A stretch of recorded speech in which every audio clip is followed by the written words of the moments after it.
Gisahin na po natin ang mga pampalasang sangkap na may halong pagmamahal. Ayan na guys, sunod ang luya, pampadagdag aroma. Guys, ang snail meat. Ayun.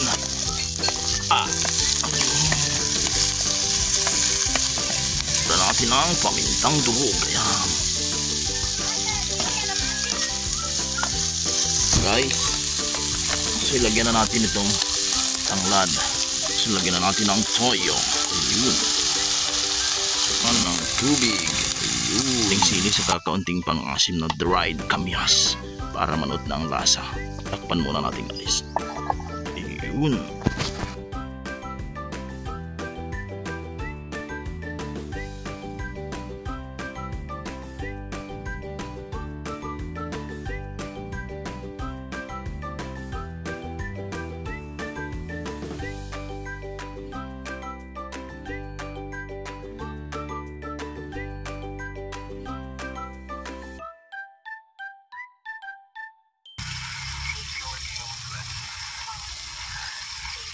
Sarap ng kulay.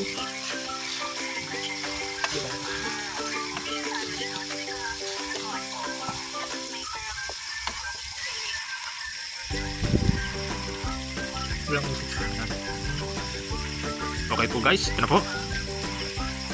Antayin po natin maglangis-langis. Taas mo ito.